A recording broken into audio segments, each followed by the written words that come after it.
Avec Marina Quintard, agent général AXA à Confolens, bonjour. Bonjour. Vous êtes donc aujourd'hui dans votre propre assurance, mais quel a été votre parcours pour arriver jusqu'ici?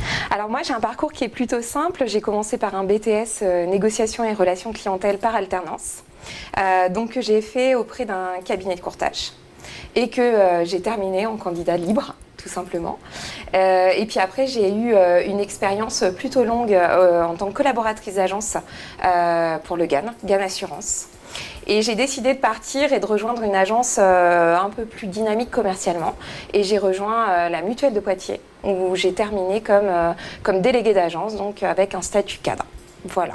Comment s'est passée la passerelle entre ce côté collaborateur d'agent et la volonté d'entreprendre, d'avoir sa propre agence? Comment ça s'est fait? Alors, ça se fait tout simplement sur une rencontre. Ça se fait tout simplement sur un employeur qui croit en vous et qui vous le met dans la tête tous les jours et qui vous montre que vous avez les possibilités d'accéder à ce type de poste. Aujourd'hui, votre quotidien en tant qu'agent AXA, c'est quoi? Alors, c'est un quotidien qui est très riche de relations humaines. C'est un quotidien où il y a énormément de travail, il y a plein d'opportunités à saisir. C'est beaucoup de gestion, mais c'est aussi beaucoup d'opportunités à prendre. C'est du rebond commercial systématique et c'est de la relation à client à démultiplier.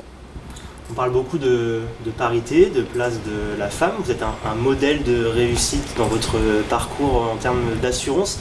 Comment ça évolue justement? Quelle est la place des femmes dans l'assurance? Alors moi, c'est la belle rencontre avec AXA. AXA valorise énormément le statut d'agent général et notamment la valorisation de la femme dans ce milieu-là. Quand AXA m'a contactée et a mis en avant par le process de recrutement cette valeur-là au sein du groupe, pour moi, ça a été vraiment un déclic en fait, dans le choix de la compagnie. C'est compliqué de travailler tout seul ou toute seule. Vous êtes accompagné d'un élève d'un jeune qui est en apprentissage, hein? Absolument.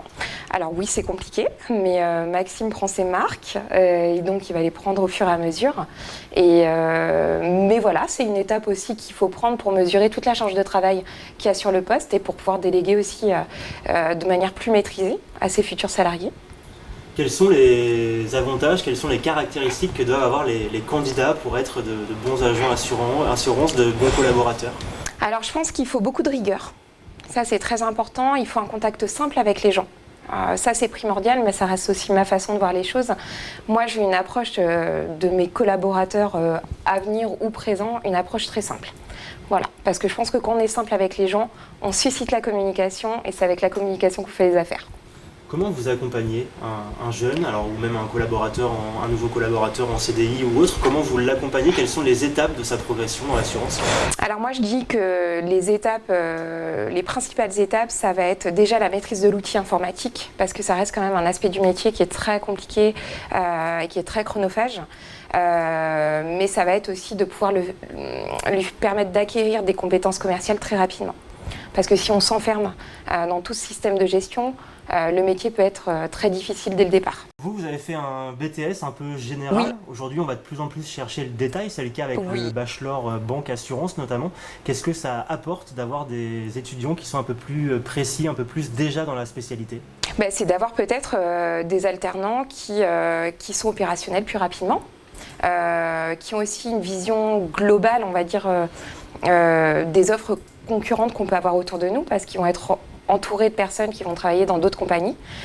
Donc ils vont avoir en fait cette approche concurrentielle que nous on n'avait pas du tout quand on avait des cursus généraux. Donc on apprenait au sein d'une seule structure sans savoir véritablement ce qui se passait autour.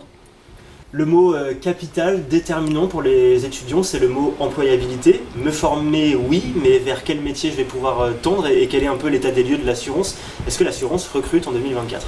L'assurance recrute énormément en 2024, notamment au niveau des agents généraux qui, dans les zones rurales, ont du mal à recruter.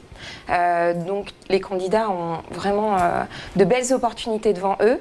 Après, ils accéderont aussi à des postes qui peuvent être tout à fait différents de ceux des collaborateurs d'agence s'ils intègrent par exemple des gros groupes comme on va avoir sur Niort où vous allez avoir la MAF, la Massif, voilà, tout ce qui peut recruter et vous permettre de vous diversifier.